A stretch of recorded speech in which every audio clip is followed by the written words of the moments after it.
এক ছিল সিলেটের এক জমিদার পরিবার।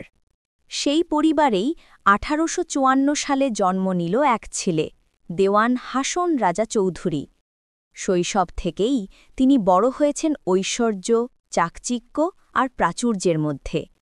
কিন্তু এই বিলাসের আড়ালে লুকিয়েছিল এক ভিন্ন জীবনকথা। যুবক বয়সে হাসন রাজা ছিলেন ভোগবিলাসী। দামি পোশাক পরতেন, ঘোড়ায় চড়তেন, সম্পদের যৌনসে মত্ত থাকতেন।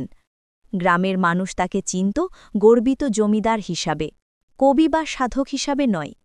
কিন্তু ভাগ্য তার জীবনে লিখেছিল অন্য গল্প। একদিন একের পর এক দুর্ঘটনা তার জীবনকে নাড়িয়ে দিল। প্রিয়জনরা একে একে চলে গেলেন। হঠাৎ জীবন শূন্য হয়ে গেল। তখন তিনি বুঝতে পারলেন যে বিলাস তাকে সুখ দিত, সেটিই আসলে কতটা অর্থহীন। রাতের নীরবতায় সুরমা নদীর তীরে বসে তিনি ভাবতে লাগলেন, জীবন কি, মৃত্যু কি, মানুষ মরে গেলে কোথায় যায়? এই প্রশ্নগুলো তাকে আধ্যাত্মিকতার পথে নিয়ে গেল, আর সেখান থেকেই জন্ম নিতে শুরু করল তার গান। তার গানে ধ্বনিত হল গভীর সত্য। তিনি গাইলেন, এই দুনিয়া ক্ষণস্থায়ী, ধন সম্পদ একদিন ফুরিয়ে যাবে, কিন্তু প্রেম আর ঈশ্বরের সন্ধান চিরন্তন। তিনি সবাইকে মনে করিয়ে দিলেন যে সত্যিকার ঈশ্বরকে খুঁজে পাওয়া যায় হৃদয়ের গভীরে। ধীরে ধীরে হাসন রাজা কেবল জমিদার নন, হয়ে উঠলেন এক মৈস্তিক কবি।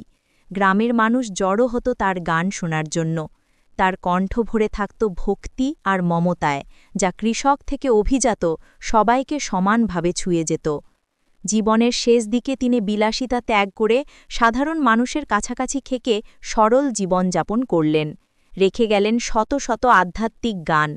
আজও ১ শতাব্দীরও বেশি সময় পর সিলেটের মাঠে ঘাটে তার গান বেজে ওঠে। তার সুর মনে করিয়ে দেয়, সম্পদ ক্ষণস্থায়ী, কিন্তু সত্য আর প্রেমের সন্ধান চিরন্তন।